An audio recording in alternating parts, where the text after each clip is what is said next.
Hey, welcome back, everybody, to another great episode with Coffee with Cagnetta. And I have Broward County and my dear friend, Chip LaMarca, or Representative LaMarca. And Chip, welcome to Coffee with Cagnetta. Thanks for having me here. This is great. I know, we run in a lot of the same circles. We keep running into each other. We have a lot of mutual interests in music and things like that. We'll talk about that. But you know, you're are you a lifelong Broward County resident? The BIOS is lifelong, but basically since I was three. I moved Oh, down here from Massachusetts.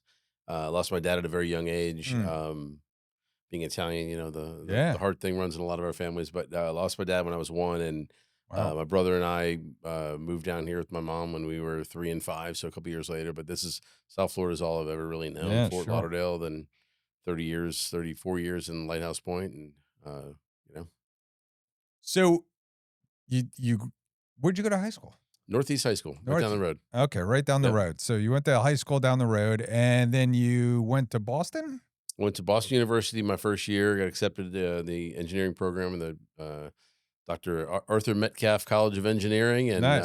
it was a dream of mine to go there. My grandfather had gone to BU after Oh, World War II. He served in the United States Navy, never left Boston Harbor. Fun fact. wow. And he boxed for the Navy, and then he boxed for Ford Motor. He was a security guard, and got his business degree in 28 months, and went back and started a sales career, and ended up an executive with Ford, but worked in Waltham and Yeah. the plant, the Ford plant, which is now a mall down there. Oh, But yeah, so it was kind of a dream, maybe a connection to my father and family being from up there. I wanted to go right. back up there and realized it was achievable, but it was very expensive, and Mm, I didn't want to graduate with a bunch of debt. So I came back and I worked in the daytime in kind of engineering field and design field, and went to school at night at Broward College and then at Florida Atlantic University, and um, did it like the non-traditional way. But in my yeah. time up there, I was able to help reinitiate and restart a fraternity called Kappa Sigma, which is a Italian fraternity with I origins in Bologna, Italy. So Really? had fun. Kappa Sig? Yeah. I did not know that. See? So, we had a Kappa Sig next door to us in Lehigh. So, Okay. so you came back to Fort Lauderdale, started working Lighthouse Mhm. Point for 34 years. You're in the construction industry, right? Was for many, many Was. years. Yeah, I was in the power generation and fuel space and construction. We built gas stations, marinas, anything with fuel tanks. And then I kind of branched out when I finally started Lamar Construction. Lamar Construction Corporation was my dad's company's name, so I Right. took that and reinitiated it here. And that was primarily fuel projects and turnkey generators. So everything from Kaplan University, large corporate type buildings, hospitals, hotels, things like that. And during the downturn, kind of started moving that into more of a consulting business around that. Still kept some service contracts, and then ultimately started servicing in a consulting fashion. Really, a lot of the people I had worked with in the past, general contractors, architects, engineers, and that's still kind of what I do today. Okay.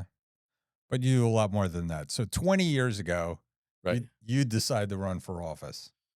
Well, Why? Eileen and I decided to run. Oh, I okay. asked her, and I didn't have. Yeah. I don't know that We I don't had want to. to leave Eileen out I of don't this know that we had to process. twist her arm in the very beginning because it was Lighthouse Point City Right. Commission. We had gone to probably 100 city commission meetings and watched what was going on, understood what was going on in our little city. Had served on some volunteer boards like code enforcement, Yeah, that's how it starts, right? planning, and yeah, all that stuff. So yeah, it was started in a very small city here in Northeast Broward County that didn't have a lot of really big issues like there are today. But yeah, that's where it started. So you start there, and then eventually, is it just that you get caught up in it, and then you just, well, what's next? Is it why go to the Broward County Commission? Why head to the state? Is it always like you're looking to do more? What drives you?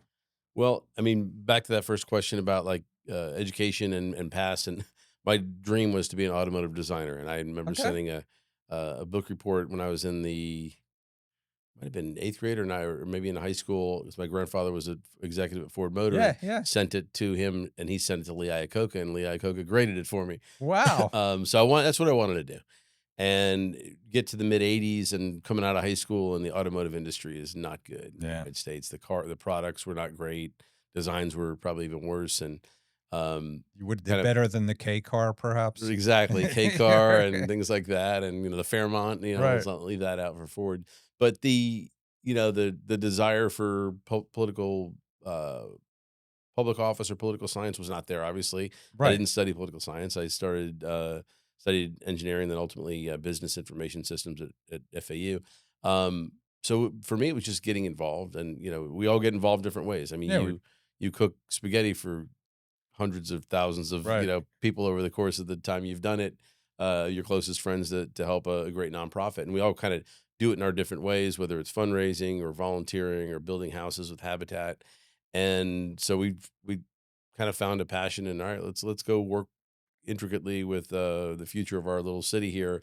And I think at that point, yeah, it can kind of take you, and it's not so much from a power standpoint, but from a, all right, well, I have this position, how else can I help? And Right. I followed Shane Strum, who now runs the Yeah. two Sure. hospital systems here, as the chair of the Broward Republican Party. And that's when we met in a room slightly bigger than a booth. If Right. you know what a phone booth is, not many people, but we actually had a very vibrant party here at the time, and interesting times. I mean, that was when Jeb Bush was considered probably the most conservative person that anybody knew. Right. But so kind of that's like the political side, and then the public service side is really the city commission, and then you find out, all right, well, 2010's coming around.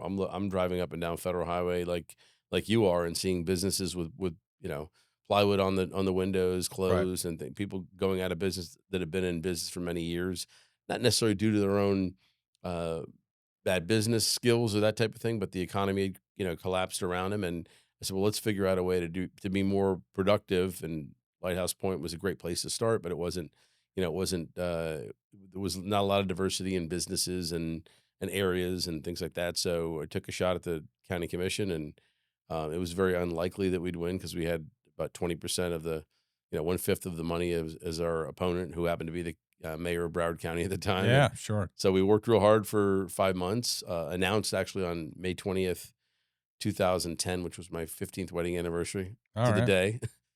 Nothing like telling your wife, Yeah. hey, Sure. we're going to make an We're going to announcement. skip the anniversary part. We're We just had going to. dinner after. It Okay. was Okay. nice. Okay.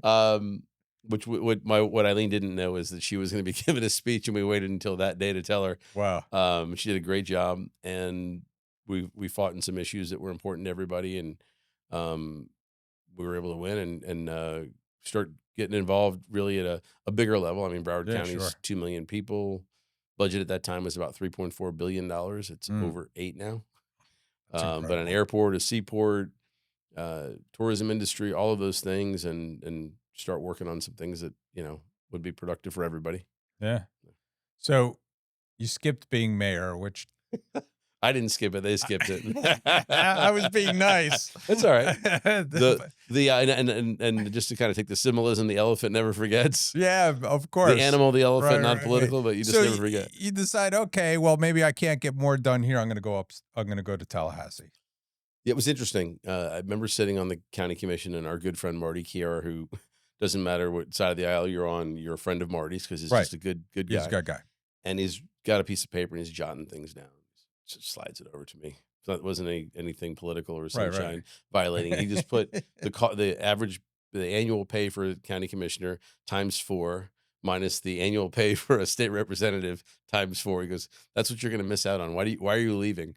What had happened really is George Moraitis had served us in Tallahassee from 2010 to Yeah, sure. 2018 and did a good job for us. And I said, well, it's definitely a sacrifice to try to get to Tallahassee, being that there were no direct flights and it's 7 Right. hours away by car.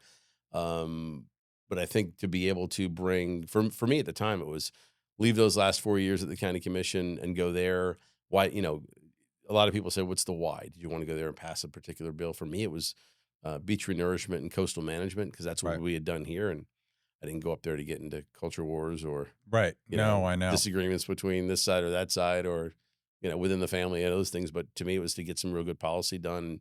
And I think I've focused on transportation, infrastructure, utilities, and energy policies. And that's the committee I chair now. So, I mean, I kind of stayed on my focus. And I didn't end up Speaker of the House, but I also didn't get unelected. So so I did something right on both sides, I guess. No, you're doing a great job. And obviously from being from a very blue county, uh, you go up there and you're in a very red state house. So you have to play both Yeah. sides. I mean, I think you're extraordinarily good at that. And I so think I think something that somebody a lot of folks may or may not know, but I think the hardest thing is really it would be easy to go up there and be when I got there we were 73 out of 120. So a majority, but not a super majority, which is 80. Then we were 78, and then we were 85, I think, and now we're like 86, 87.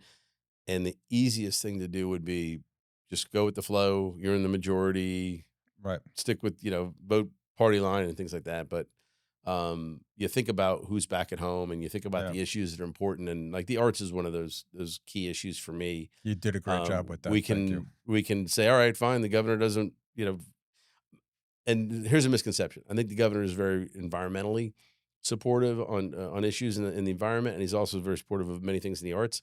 But he's also a person that stands on specific principles if he Right. disagrees with something, and so unfortunately, the arts and culture budget last year, not this year, but last year, Got wiped out. got vetoed. The whole damn thing Yeah. got vetoed. It Whole was deep. 80. It was tens of millions of dollars, but it was it was unfortunate and hurt it from everybody. Might have heard it Yeah. from you as well. No, you did. You did Yeah. hear from me.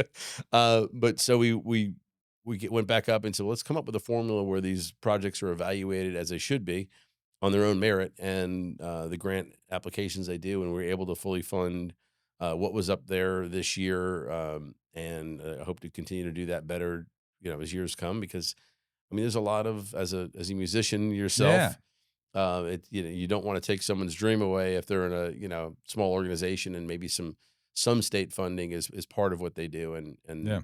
it's helpful. But yeah, I mean, sometimes it's you kind of look at it and you say, well, this is for the folks back at home. I'm not saying they appreciate it all the No, time, I think you but you did a do good what you have to job with do. that. I think you did a good job with that. I think you stepped in as a voice of reason and said, "Hey, listen, I can be who I am up in Tallahassee, and I could represent everybody else Mhm. and say, I can get this done. I can make sure it's right, and I can make sure Governor DeSantis that this is going to be okay for you to sign." I think you did a good job with that. And we appreciate it, and so do the arts. But let's talk about the arts. How'd you start playing drums? Because you play. I want to say one other Yeah. thing before we just leave the bipartisan thing. I want to give everybody a kind of snapshot. You gave a presentation along with some of the other Democratic representatives, and I thought one thing that struck me. You said last year you were talking about the legislative agenda and what you got done. You say 98% of what we do up there, we're all working together. We're all Yeah. getting really good things done. It's the It's 2% you hear it's about. it's true. I mean, the numbers are different from year to year, but basically 3,000 ish bills get filed. About 10% of those go through the entire process.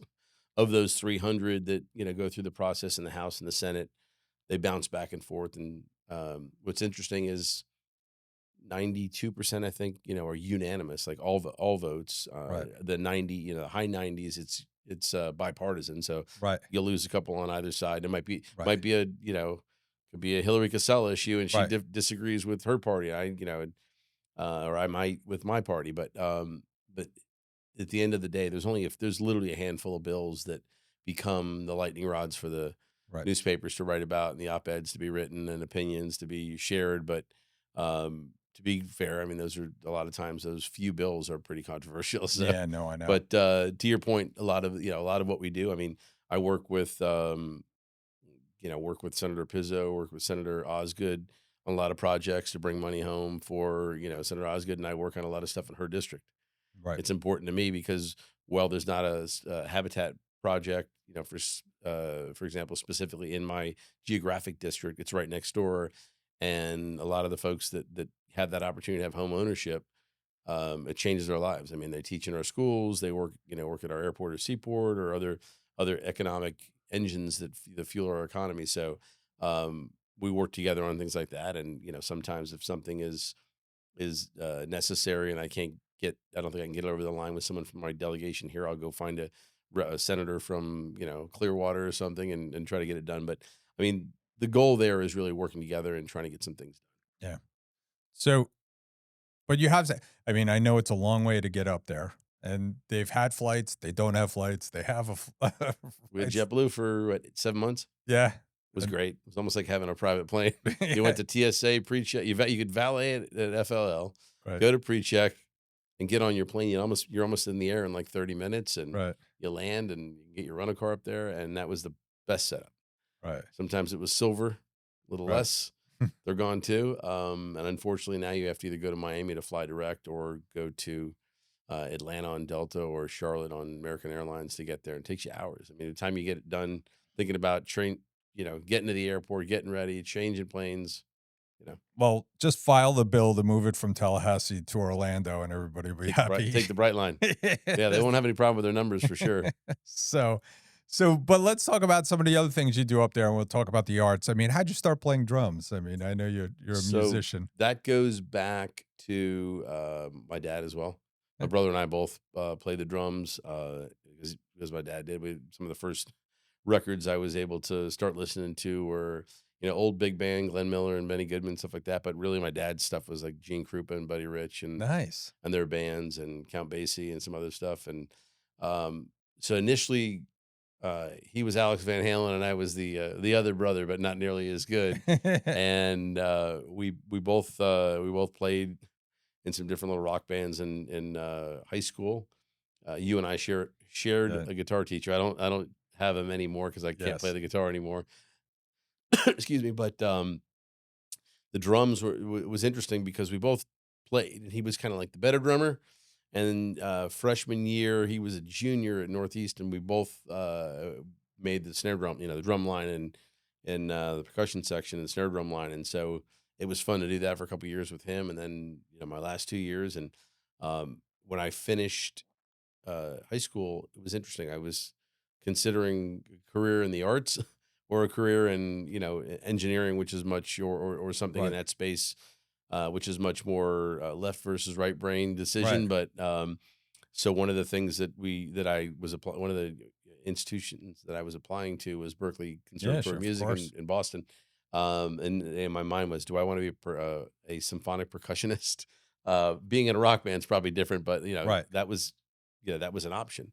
Right. I don't know if I'd have made it, but I thought in my head, as being this is Transworld, thinking to myself, is there a future in playing in a Yeah. traveling symphony or orchestra, or is it better if you can go build something and start your own business? So I went that way, but I think I hadn't touched a set of drumsticks in probably 30 years, and I get a buddy of mine gets elected to the Florida House from the Claremont, Lake County, Central Florida area, and he's, hey, I'm going to start this band. It's called House of Rock. You want in on this? So it was Taylor Yarkowski, who plays guitar. There was another former member, medical doctor by the name of Joel Rudman, and we found some legitimate musicians around us. Right. Um, That's the best but way to what's be. interesting is all those legitimate musicians. The doc has moved on, and Taylor's still kind of the centerpiece of it. But the kind of the full time drummer was the deputy secretary for DBPR, who's now the chief of staff to the new lieutenant governor. Wow. The guitarist who you would love is a guy named David Axelman. Uh, he channels Randy Rhoads, Eddie Van Halen, you name it. I mean, he's a Wow. really good guitarist, but he's also the general counsel to the governor. Wow. In the governor's office, he was general counsel of the Florida House prior to that. But it's fun. I mean, Yeah. it's like pick some songs you think you can play, and so some Alice in Chains and Pat Benatar Right. and a few of the And you outfield, got some '80s songs, you got and some good guitar yeah, it playing was up there. fun stuff. So I sat in on a little bit of that, and then when we can do something outside of Tallahassee, that's fun. But really, when we're up there, we'll do a few gigs. Nice. Fun. Well, I've seen some videos, so it looked Uh-oh. like a lot of fun. Yeah, It did look like a definitely fun. And you know what? Again, back to the bipartisan thing. We do an event up there called Red Dog Blue Dog, and that's an opportunity for members on both sides of the aisle to raise money, play bartender, to kind of raise money for local nonprofits for animal care facilities and animal shelters. And we had a member from the west coast of Florida who came in and did some singing, a Democrat House member. Had some good pipes for a few songs, Nice. and then we had some other members that came in and had some fun, and so music kind of brings people together, right? Yeah, no, absolutely does. So let's talk about bringing people together and coming home to Broward County. It's a great place to live, right? That's Yeah. why we do it. You know, we love living here. We love going out there, and you're involved with a lot of charities as hmm well. So, which you said Habitat? So on the habitat side, I'm not on the board or anything. Okay, I'm just a big believer in. We do the CEO build. right, They do like a elected officials build from time to right, time, and I've gotten them some funds for their the project they have in Fort Lauderdale, the townhouse project, some other things, good, and believe in what they do. I love the mission, but actual boards that I take my time and invest in and attend regular meetings are a Museum of Discovery and Science, sure, which when I was a kid, it was Discovery Center on the river, and we have one of the best children's museums, and I would argue we have probably the best CEO in the country for wow, a children's museum. Joe Cox is doing an amazing job, and we have a good board. Shane Strum's on there, yeah, uh, Caitlin from Memorial's on yeah, there, Joe DiMaggio, and so we've got some really good people. That's a fun and rewarding board. Was able to bring some funding back for a program called Eco Explorers, which is uh, a young entrepreneurial program for workforce to get to help hire some young kids there from the science right, background. Then I'm also on the Friends of Birch Park, or the Birch yeah, sure, retailer Birch Park, and it's a state park. But the friends groups are the organizations that kind of help. Hey, we want to do this project or that one. Redo the seawall, boat dock, rebuilding the trestle bridge where the train used to go over. No train anymore, wow, unfortunately. Um, and then Eileen is on, yeah, leads, the Bonnet House, which is connected to Birch yes, Park. So we can. That's kind of our. That's kind of our investment in the environment, and it's important. And there's certain things you got to protect and make sure that they never go away, because you can't get them back once they're not here. And then just some other organizations. The Greater Fort Lauderdale Alliance created a position for a yes. legislator, and so I've been able to serve there since being on the county commission for 8 years, and then the last 7 in the legislature. And I think economic development is key issue for every community that wants to grow and, Yeah. and sustain itself. It's the Broward has grown quite a Yeah, bit. You said 3 billion to $8 billion, right? that's about it. Yeah. So that's we're gaining a lot of people coming down here. hmm I think it's been great. I mean, I think we've done a great job. One of the things that I love about this county and about the nonprofit community and about the business community and about the Broward Workshop is we do work together. Yeah. I mean, it seems like it's when there's issues that we want to deal with, whether it be transportation, education, housing, it's kind of everybody's willing to pitch Yeah. in. So I think we do a good job with that. Yeah. When I go up and kind of translate Broward to some of my folks on the right, like you would be surprised at how pro business and involved in the economy some of these organizations are. And politics aside, we sit in a room and try to figure things out. And Yeah. whether it's like you said, whether it's dealing with transportation issues, our marine industry. I mean, Yeah, we're sure. blessed with some areas of economic opportunities that other areas just don't have. And uh, I think we've attracted people from out of state, especially over the last 8 to 10 years, that see that and bring their investment here, and eventually some of them sell, and that's where you come in. Yeah, that's where I come in. But, before things sell, we talk about we've been talking about iconic businesses, and hmm I was at Mimi's Ravioli yesterday, which I mean, you know, is an iconic Yeah. business here. We talked about Hot Dog Heaven, the Mai Kai. I mean, what are some of the fun things you like to do in Broward County? Places like you and Eileen like to go. Well, the Mai Kai coming back was great. Yeah, I it mean, was great. reinvesting in that's cool. I mean, I think some of the things they did on the rebuild were better than the original Yeah. by having the outdoor bar. And uh, I grew up here, and I valeted cars at a place called Yesterday's and the Oh, Down really? Under, Yeah, sure. Joseph's and Park Avenue. Anyway, like a lot of the places that are no longer here. I mean, there's a great book that Tom Lafredo sent me. I'm trying to remember where I saw a copy of it at the CVS right by the Galleria Mall. Restaurants that were here in Fort Lauderdale that are Mm, no longer in the caves. And I I mean, I think growing up here, the most iconic restaurant or dinner and dining experience was Burt and Jack's Yeah, because it it certainly was. sat at Berth 23 in the port. You had an opportunity not only to see Jack Jackson, an excellent restaurateur, but Burt Reynolds once in a while, and we did Yeah. see him there from time to time. And but there's a great scene here. I mean, obviously Cagnetta, LaMarca. Yeah. I'll go with like Casa D'Angelo, Sure. Materano once in a while for Yeah. just as good a food as any Italian restaurant, maybe even better. But the Right. entertainment piece of that's always fun. Runway. I mean, yeah. Kitchenetta now turned Yeah. into uh, Zito's, which we tried that a couple weeks ago. That was Okay. great. Cafe Vico, Runway, Gianni's. You go Gianni's. up there. Right? You can't forget our friend Reno at Heritage. I Yes, mean, of very course. interesting spot what he did with that, and an old auto repair facility. But he's done a great job, and we've got lots of options, and there's lots of new places to try. And I'm a part of it, I think as a local that's been here a long time. One of my probably things I should do better on dining is just try a new place Yeah. because you You tend to go go to to the your old places places. that and Chef Angelo is always a welcome face. Yeah. And No, he's great. so, but there are other places, and we should try some new ones. Yeah, one of the things we always talk about, and I definitely want to get this before you leave, is if you had to look back and and I know you work with some young people as well and guiding some young people, what's your advice to them to like, you know, getting involved in politics or Don't do pursuing a career? Don't do it. it. I mean, building a business. What are some of the thoughts you have for One of young? the most interesting things, and I know you probably have some, business interns here and people that come here to learn like the skills Right. of what you do and your team does. One of the cool things about being in public office is, and a lot of these parents and the young people, or one or the other or both of them may think, hey, my son or daughter wants to pursue a career in politics or lobbying or whatever it might be.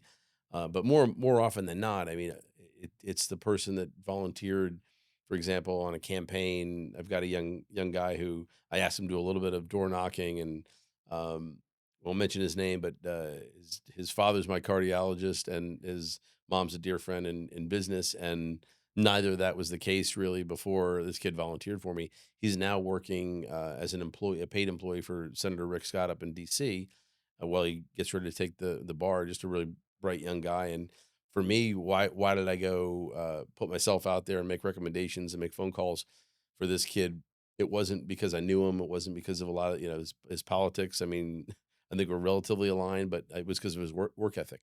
And I Right. think it's whether I an employee or a volunteer or an intern, someone comes into our world and kind of really puts that effort forward. I mean, I think work ethic is probably one of the biggest issues, and I don't want to be one of those people that complains about the younger generation.